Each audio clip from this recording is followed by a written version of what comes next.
Excel beginner to advance কোর্সের নবম ক্লাসে আপনাকে স্বাগতম। তো আজকের এই ক্লাসে আমরা গুরুত্বপূর্ণ বেশ কিছু বিষয় নিয়ে কথা বলবো। আমরা পার্সেন্টেজ নিয়ে কথা বলবো, আমরা অন্য ফরম্যাটের শিট কিভাবে ট্রান্সফার করা যায় ওইটা নিয়ে কথা বলবো, হাইপারলিঙ্ক, গ্রুপ, সুপারস্ক্রিপ্ট, সাবস্ক্রিপ্ট, অনেকগুলো গুরুত্বপূর্ণ বিষয় নিয়ে কথা বলবো। তো চলুন আমরা ক্লাস শুরু করি। দেখেন, আমি যদি পার্সেন্টেজ বের করতে যাই, আমার এখানে কিছু এমপ্লয়ির নাম আছে, তাদের সেলস ধরুন এটা হচ্ছে তাদের সেলস। এখন কোম্পানি থেকে বলে দেওয়া হলো যে তারা প্রত্যেকেই 5% হারে কমিশন পাবে। তো আপনি যদি এই ভ্যালুগুলার পার্সেন্টেজ বের করতে চান সেক্ষেত্রে আসলে কিভাবে করবেন।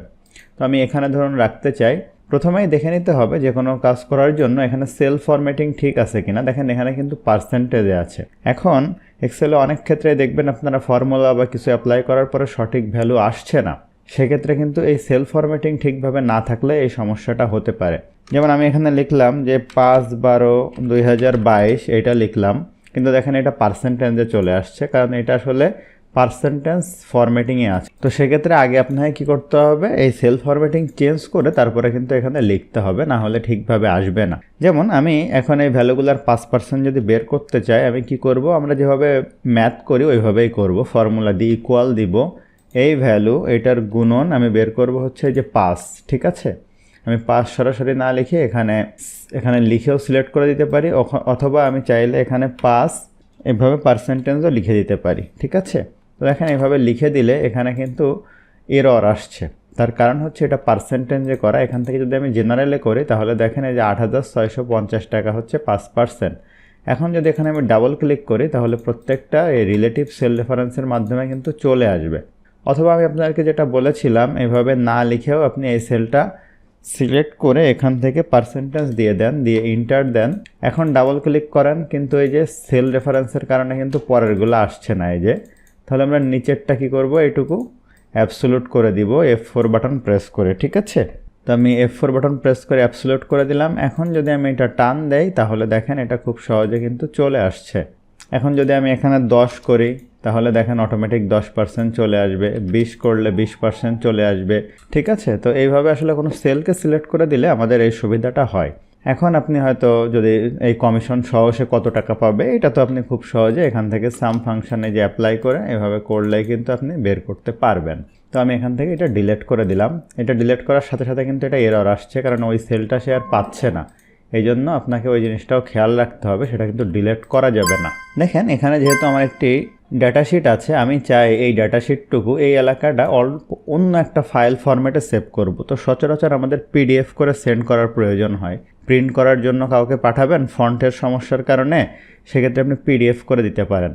তো সেক্ষেত্রে কিভাবে করবেন, আমি সবসময় যেটা করি, ডাটা সিলেক্ট করে নেই, নেওয়ার পরে এখান থেকে Ctrl+P দিয়েও কাজটা করা যায় বা অন্যভাবেও করা যায়। তো আমি ডাটাটা সিলেক্ট করে নিলাম, নেওয়ার পরে দেখেন ফাইলে যাওয়ার পরে সেভ অ্যাসে যাওয়ার পরে ব্রাউজে যাব। আমি কোথায় সেভ করব, ধরুন ডেস্কটপে করব। এখান থেকে আমি এই যে পিডিএফে যদি সেভ করি, এই যে পিডিএফ অপশান আছে, তো পিডিএফ অপশানে যাওয়ার পরে দেখেন এখানে আছে অপশানে যাওয়ার পরে দেখেন এই যে অ্যাক্টিভ শিট যদি দেন তাহলে কিন্তু ঠিকভাবে এটা সেভ হবে না। তো এটার জন্য আপনি কি করবেন, এই যে সিলেকশানে যেতে হবে। তো যদি আপনি এইভাবে সেভ করেন, আগে ভালো হবে যে আপনার পেজ ব্রেক প্রিভিউটা দেখে আসা, না হলে কিন্তু অন্য পেজে চলে যাবে। দেখেন এইভাবে আছে ডাটাটা, আপনি যদি এখান থেকে এই যে পেজ ব্রেক প্রিভিউ দেখেন, এটা কিন্তু দেখেন 2 পেজে চলে যাচ্ছে, তাহলে কিন্তু হচ্ছে না, ঠিক আছে। আপনাকে যেটা করতে হবে, আমি ধরেন প্রথমে এই পাশের থেকে এটা ডিলিট করে দিলাম, উপর থেকে এটা ডিলিট করে দিলাম, দেওয়ার পরে এখান থেকে এই পেজ লেআউট থেকে এটা ওরিয়েন্টেশন ল্যান্ডস্কেপ করে যদি দেই, এখন দেখি তাহলে ল্যান্ডস্কেপে করলে কিন্তু এক পেজে আসতেছে। এভাবেও আপনি করতে পারেন। তো এখন আপনি ফাইলে যাওয়ার পরে সেভ এসে যান, ব্রাউজে যাওয়ার পরে আপনি হয়তো ডেস্কটপে যান, এখান থেকে করে দেন হচ্ছে পিডিএফ অপশানে যান। এখন হচ্ছে অ্যাক্টিভ শিট দিলেও আর সমস্যা নেই, ঠিক আছে। আপনি ইন্টার ওয়ার্কবুকও সেভ করতে পারেন, বা কোন পেজ থেকে কোন পেজ সেভ করবেন ওইটাও আপনি দিতে পারেন। যেহেতু আমি শুধু একটা পেজ দিব, শুধু একটা পেজে আছে, এই জন্য অল দিলাম। তো আমি ওকে দিলাম, দেওয়ার পরে এখান থেকে আমি সেভ দিয়ে দিলাম। তো দেখেন এটা কিন্তু পিডিএফ আকারে এই যে সেভ হয়ে গিয়েছে। এই যে দেখেন ক্লাস 7 পিডিএফ। আমি এটা এখান থেকে কেটে দেই, আর আমি যেভাবে করি সেটা আপনাদেরকে দেখাই। সেক্ষেত্রে আমি দেখেন ওরিয়েন্টেশন থেকে পোর্ট্রেটেই করব, কিন্তু এই এক পেজে করব, দেখি কিভাবে হয়। আমি এটা সিলেক্ট করি, Ctrl+P বাটন প্রেস করব, করে এখান থেকে এই যে নো স্কেলিং থেকে fit all column on page দিব। দেখেন এই যে এক পেজে চলে আসছে। চাইলে আপনি ওই যে মার্জিনটা কম বেশি করে দিতে পারেন, আপনার যেমনটা ভালো লাগে। এই যে এখান থেকে আর একটু বড় হলো। এখানে দেখবেন যে এই মাইক্রোসফট প্রিন্ট টু পিডিএফ একটা অপশন আছে, এটার উপরে আপনি ক্লিক করেন, করে এই প্রিন্টের উপরে ক্লিক করতে হবে। প্রিন্ট আসলে হবে না। এখন কোথায় সেভ করবেন দেখেন, এই যে ডেস্কটপে পিডিএফ ফাইল লিখলাম, ধরুন এটা লিখে সেভ দিলাম। এখন যদি আমরা ডেস্কটপে যাই, এই যে পিডিএফ ফাইল এটা দেখেন, এটা কিন্তু এই যে আমি একটু এখান থেকে জুম 100% করে দেখেন, এই যে পোর্ট্রেট ওরিয়েন্টেশনে কিন্তু কত সুন্দরভাবে হয়ে গিয়েছে। তো কন্ট্রোল পি দিয়ে করলে আসলে বোঝা যায় যে কোন এলাকাটা সুন্দরভাবে প্রিন্ট হচ্ছে। এভাবে আপনি খুব সহজে অল্টারনেটিভ যে ফাইল ফরম্যাটগুলো আছে এখান থেকে আপনি সেভ করে নিতে পারেন। মেইনলি আমাদের প্রয়োজন আসলে হয় এক্সেল এবং হচ্ছে পিডিএফে, ঠিক আছে। তো আমি এটা ক্লোজ করে দিচ্ছি, এখান থেকে ব্যাকে চলে আসলাম। এরপরে খেয়াল করুন আমার এখানে দুইটা এক্সেল ওয়ার্কবুক আছে, যে এক্সেল বাই রায়হান তানজিম আর এক্সেল ক্লাস 7। আমি এটা একটু রিনেম করে আসি বাইরে থেকে। তো আমি এটা ক্লাস 7কে এখান থেকে ক্লাস 8 করে দিচ্ছি, দিয়ে এটা এখন আমি ওপেন করি। এখান থেকে ইনেবল এডিটিং করতে হবে, নাহলে এটা এডিট করতে পারবো না। তো দেখেন এই একটা ওয়ার্কবুক আছে, আর একটা আছে এক্সেল বাই রায়হান তানজিম, যেখানে আমার ক্লাসগুলোর টপিক আকারে সাজানো আছে। এটা আপনাদেরকে আমি দিয়ে দিব। এখন আমি এই শিটটাকে চাই ওই ফাইলের ভিতরে নিয়ে যেতে, অর্থাৎ এটা কিন্তু আলাদা ফাইল। হ্যাঁ, এখন কি করব, এই যে কোম্পানি এই শিটটা চাই, রাইট বাটন ক্লিক করে এখান থেকে আমি ওই যে আগে দেখিয়েছিলাম মুভ আর কপিতে যাব, ক্রিয়েট এ কপি। দেখেন টু বুক, আমরা নিউ বুক দেখেছিলাম। এখন যদি এক্সেল বাই রায়হান তানজিম এইটা সিলেক্ট করি, করে কোথায় যেতে চাই, ধরেন মুভ টু ইন্ড, একদম শেষে, এই যে হ্যাঁ ওকে দিয়ে দিলাম। এখন দেখেন খেয়াল করেন এই যে এক্সেল বাই রায়হান তানজিমের একদম শেষে এটা চলে আসছে। এটা 9 নম্বর ক্লাস ছিল, দেখেন এটা শেষে, আর এটা কিন্তু আলাদা দেখেন। হ্যাঁ, তাহলে যে কোনো শিটকে আপনি খুব সহজে চাইলে অন্য আরেকটা ফাইলের মধ্যে কিন্তু নিয়ে যেতে পারেন। তো এটা আমার এখানে দরকার হবে না, আমি এখান থেকে ডিলিট করে দিচ্ছি। এখন আমি আমার সেই পূর্বের ক্লাস 8-এর শিটে চলে যাই। এখন আমরা দেখব এক্সেলের গুরুত্বপূর্ণ একটা বিষয়, সেটা হচ্ছে হাইপার লিঙ্ক। তো হাইপার লিঙ্ক আসলে কি কাজে লাগে? হাইপার লিঙ্ক বিভিন্নভাবে করা যায়। আমি ইতিপূর্বে একটা ভিডিওতে আপনাদেরকে সামান্য দেখিয়েছিলাম। যেমন আমার এখানে ধরেন অনেকগুলা শিট আছে, তাই না? আমি যদি এখানে যে দেখিয়েছিলাম ক্লিক করি, অনেকগুলা শিট আছে। এখানে হয়তো 100 শিট বা 200 শিট থাকতে পারে। এখন আপনি একটা শিটের সাথে আরেকটা শিট হাইপার লিঙ্ক করতে চান। ধরুন আমি এখানে একটি শিট ক্রিয়েট করলাম, মুভ আর কপি, এই যে ক্রিয়েট এ কপি, এই যে সামটা এটাকে লিখলাম হচ্ছে হোম পেজ। এখন এটা লেখার পরে ধরুন আমি এগুলো এখান থেকে ডিলিট করে দিতে পারি। এই যে ডিলিট করে দিলাম। দেওয়ার পরে এখানে আমি লিখলাম হচ্ছে সাম, কোম্পানি, ভ্যালু, মানে এখানে যে শিটের নামগুলো আছে, নেম, এইভাবে লিখলাম। শেষের দিকে গিয়ে দেখেন একটা শিট আছে, এই যে সেল রেফারেন্স, REFERENC। এখন আপনি চান এই যে অনেকগুলো শিট আছে, এই শিটগুলায় আপনি এখান থেকে জাম্প করে করে যাবেন, এখানে ক্লিক করবেন, চলে যাবে। তো দেখেন সাম, কোম্পানি এগুলো তো কাছাকাছি আছে। আমি সেল রেফারেন্সটা যদি হাইপার লিঙ্ক করি, রাইট বাটন ক্লিক করব। রাইট বাটন ক্লিক করার পরে এখানে লিঙ্ক করতে পারেন। অনেকের এখানে লিঙ্ক থাকবে এই ফরম্যাট, মানে এক্সেলে অনেকের থাকবে হাইপার লিঙ্ক। অথবা আপনি এখান থেকে ইনসার্টে যেতে পারেন, এখানে এই যে লিঙ্ক আছে এটার উপরে ক্লিক করেন।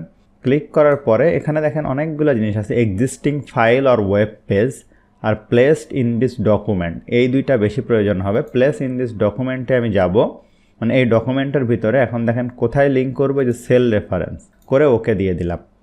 এখন খেয়াল করেন এই শিটের এখানে যদি আমি ক্লিক করি, একবারে লাভ দিয়ে আমার সেই সেল রেফারেন্সের শিটে কিন্তু আমি চলে যাচ্ছি। এখন আবার কিন্তু আপনার ওই হোম পেজে এইভাবে যেতে হবে, কিন্তু সেটা আমরা করব না। আমরা এখানেও একটা এরকম হাইপার লিঙ্ক করব। তার জন্য আমরা শেপ দিয়ে করি, ইনসার্টে যাই, শেপে যাই, যাওয়ার পরে এখান থেকে এখানে বিভিন্ন রকম শেপ আছে। এই যে অ্যারো শেপ নিলাম, এটা এখানে ড্র করলাম। আমি এখান থেকে শেপ আউটলাইন থেকে নো আউটলাইন দিতে পারি, শেপ ফিল থেকে অন্য ফিল কালার দিতে পারি, ঠিক আছে। শেপ ইফেক্ট থেকে বিভিন্ন রকম ইফেক্ট আছে, আপনার যেটা ভালো লাগে, যে শ্যাডো ইফেক্ট সুন্দর লাগবে। এটার উপর ডাবল ক্লিক করে লিখি যে হোম পেজ, এমনটা লিখতে পারি, ঠিক আছে। এটা আমরা হোমে যাই, এই লেখাটা এভাবে মাঝ বরাবর রাখি। এখানে চাইলে এটার ফন্ট চেঞ্জ করে দিতে পারি, আমরা দিয়ে দিলাম। এখন এইটাকে হাইপার লিঙ্ক করি, এটার উপর রাইট বাটন ক্লিক করে আমরা এই যে লিঙ্কে যাব। যাওয়ার পরে যে প্লেসড ইন দিস ডকুমেন্ট, এই যে হোম পেজ, এইটা আমি ওকে দিয়ে দিলাম। এখন দেখেন এটার উপর ক্লিক করলে হোম পেজে যাচ্ছে, এটার উপর ক্লিক করলে সেই পেজে চলে যাচ্ছে। এখন ধরুন এই হোম পেজ যেটা আছে এটা যদি আপনি রাইট বাটন ক্লিক করে এখান থেকে কপি করেন, করে আরও অন্য শিটগুলোতেও গিয়ে এভাবে পেস্ট করেন, খেয়াল করেন এটা আমি এখানে রাখলাম, এটার উপর ক্লিক করলে দেখেন একবারে আমি জাস্ট এটা বানালাম, এই হোম পেজগুলো আমি অন্য অন্য শিটেও কিন্তু ইউজ করতে পারবো। জাস্ট রাইট বাটন ক্লিক করে কপি করে যে শিটে রাখবো সেই শিটের থেকে আমি হোম পেজে যেতে পারবো, মানে বারবার এই বাটনটা তৈরি করার দরকার নেই। এখন যদি রিমুভ করতে চান হাইপার লিঙ্ক, যে রাইট বাটন ক্লিক করেন, রিমুভ হাইপার লিঙ্ক দেন, তাহলে আর ক্লিক করলে আর কিছুই হবে না। এছাড়া হাইপার লিঙ্কের ভিতরে আরও বেশ কিছু জিনিস আছে, এইটাও আপনি চাইলে রাইট বাটন ক্লিক করে এখান থেকে রিমুভ হাইপার লিঙ্ক করতে পারেন। এখানে দেখেন আরও বেশ কিছু বিষয় আছে, যেমন আমি সামে ক্লিক করলে আরেকটি শিট ওপেন হবে, সেটা যদি করতে চাই সামের উপর ক্লিক করে কন্ট্রোল কে বাটন প্রেস করলে হাইপার লিঙ্কের যে শর্টকাট এটা ওপেন হবে। দেখেন একই জিনিস, এই যে কন্ট্রোল কে। এখন প্লেস ইন দিস ডকুমেন্ট আমরা দেখলাম এই যে existing file or web page. এখন দেখেন এখানে বিভিন্ন রকম প্র্যাকটিস ফাইল আছে, আপনি এখান থেকে আপনার কম্পিউটারে যেতে পারেন ফোল্ডারটিতে। তো ধরুন আপনি ক্লাস 1-এর প্র্যাকটিস ফাইলটি ওপেন করবেন, ওকে দেন, এই যে কারেন্ট ফোল্ডার, ঠিক আছে, তারপরে ওকে দেন। এখন দেখেন এই ফাইলের উপর যদি ওপেন করেন, ইয়েস দেন, দেখেন ওই যে ক্লাস 1-এর যে প্র্যাকটিস ফাইলটা এখানে ওপেন হয়ে গেছে। তবে যদি আপনি কাউকে আবার এগুলো পাঠান তাহলে কিন্তু ক্লাস 1-এর ফাইলটি সহ পাঠাতে হবে, তা না হলে কিন্তু আবার এটা ঠিক থাকবে না। তো আমি এখান থেকে এটা রিমুভ হাইপার লিঙ্ক করে দিলাম। এরপরে খেয়াল করুন আপনি যদি কোনো একটা ওয়েব পেজকে এর সাথে হাইপার লিঙ্ক করতে চান, রাইট বাটন ক্লিক করে এখান থেকে লিঙ্কে যান, যার পরে এক্সিস্টিং ফাইল আর ওয়েব পেজ, এখানে অ্যাড্রেসে ধরেন লিখে দেন যে www.raihantanjim.com, এটা যদি লিখে আপনি এখানে ওকে দেন তাহলে এটার উপর যদি ক্লিক করেন তাহলে ওই ওয়েব পেজটিতেও কিন্তু চলে যাবে। এখন আপনি এক্সেলে কোনো একটি সেলে যদি এরকম মেইল অ্যাড্রেস লেখেন দেখেন, তাহলে অটোমেটিক দেখেন এটা হাইপার লিঙ্ক হয়ে যায়। এটা যদি আপনি বন্ধ করতে চান সেক্ষেত্রে এই যে ফাইলে যেতে হবে, অপশানে যেতে হবে, এখানে প্রুফিং আছে, এই যে অটো কারেক্ট অপশানের আন্ডারে দেখেন এখানে আছে auto format as you type, internet and network with hyperlink apply as your work, এটা যদি আনচেক করে উঠিয়ে দেন, ওকে দেন। এখন যদি আবার এখানে আপনি tanjim.oz লেখেন, এটার হাইপার লিঙ্ক হচ্ছে না। এভাবে আপনি করতে পারেন। তো এই ছিল মোটামুটি আমাদের হাইপার লিঙ্ক নিয়ে কথাবার্তা। এগুলো আমাদের বিভিন্ন সময় অনেকগুলো শিট প্রয়োজন হলে এভাবে আমরা হাইপার লিঙ্ক করে এক পেজ থেকে আর এক পেজে জাম্প করতে পারি। আমরা যদি এক্সেলে ধরুন কোনো কারণে শেপ ড্র করার প্রয়োজন হয়, আমি ইনসার্টে গেলাম, শেপে গেলাম, একটা শেপ ড্র করলাম, এটা কন্ট্রোল ডি বাটন প্রেস করে ডুপ্লিকেট দিলাম, এখানে রাখলাম, এখানে রাখলাম। এখন অনেকগুলো শেপ যদি এইভাবে থাকে, আপনার সিলেক্ট করতে যদি কোনো কারণে অসুবিধা হয় সেক্ষেত্রে একটা অপশান আছে দেখেন, সেক্ষেত্রে পেজ লেআউটের আন্ডারে দেখেন সিলেকশন পেন আছে, এই যে আলাদা আলাদা রেক্টেঙ্গেল আপনি এখান থেকে দেখেন ভিজিবল ইনভিজিবল করতে পারেন বা এখান থেকে এভাবেও সিলেক্ট করতে পারেন। ধরেন অনেকগুলা যদি শেপ টেপ থাকে সেক্ষেত্রে আপনি এভাবে সিলেক্ট করতে পারেন। এটা খুব বেশি আমাদের এক্সেলে প্রয়োজন হবে না, এটা মাইক্রোসফট পাওয়ার পয়েন্টে বেশি প্রয়োজন হয়, কারণ ওখানে আমরা অনেক বেশি শেপ ড্র করি।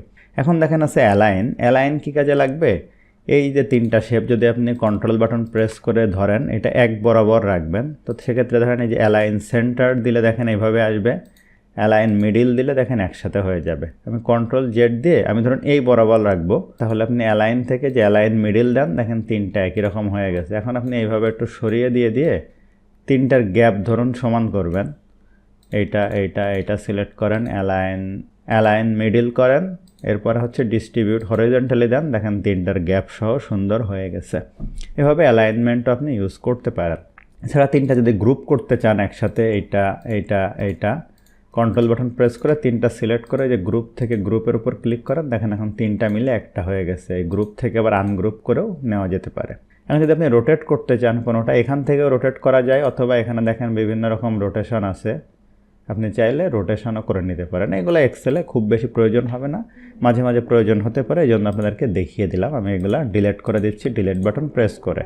আমরা মাইক্রোসফট ওয়ার্ডে অনেকে কিন্তু সুপারস্ক্রিপ্ট বা সাবস্ক্রিপ্ট করতে পারি। কেমন, ধরেন আপনি লিখবেন হচ্ছে মিটার স্কোয়ার, মানে এই 2টা দিবেন এটার উপরে, তাই না, সেটা কিভাবে করবেন, অথবা আপনি স্কোয়ার লিখবেন এক্স স্কোয়ার, এইভাবে যদি লিখতে চান সেক্ষেত্রে কিভাবে করবেন, সেক্ষেত্রে আপনি এই 2টা সিলেক্ট করতে হবে, রাইট বাটন ক্লিক করে যে ফরম্যাট সেলে যেতে হবে, এখানে দেখেন আছে সুপারস্ক্রিপ্ট দিয়ে দেন, এই যে উপরে চলে গেল। এটা যদি আপনি ফন্টটা বড় করেন বুঝতে সুবিধা হবে।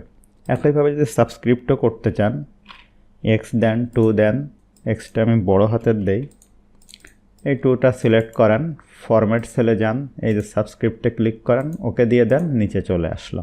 এভাবে সুপারস্ক্রিপ্ট সাবস্ক্রিপ্টও করতে পারবেন। এছাড়া এক্সেলে বিভিন্ন সময় আপনার সিম্বল অ্যাড করার প্রয়োজন হতে পারে, সেক্ষেত্রে ইনসার্টে যেতে হবে। এই যে এখানে দেখেন সিম্বল আছে, এই সিম্বলের ভিতরে বিভিন্ন রকম সিম্বল আছে। দেখেন আপনি যদি এখান থেকে ফন্ট চেঞ্জ করেন তখন আবার এই সিম্বলগুলোও চেঞ্জ হবে।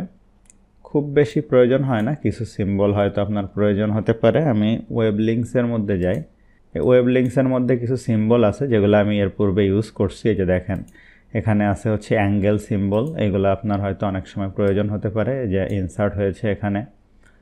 আবার আমি এখানে সিলেক্ট করলাম, করার পরে সিম্বলে যাই, ধরুন এইটা প্রয়োজন। এভাবে আপনি খুব সহজে সিম্বল অ্যাড করতে পারবেন যদি কোনো ক্ষেত্রে আপনাদের প্রয়োজন হয়। এগুলো মেইনলি মাইক্রোসফট ওয়ার্ডে বেশি প্রয়োজন হয়ে থাকে। তো আশা করছি আজকের ভিডিওটা আপনার জন্য হেল্পফুল ছিল। কথা হবে পরবর্তী ভিডিওতে। ধন্যবাদ সবাইকে।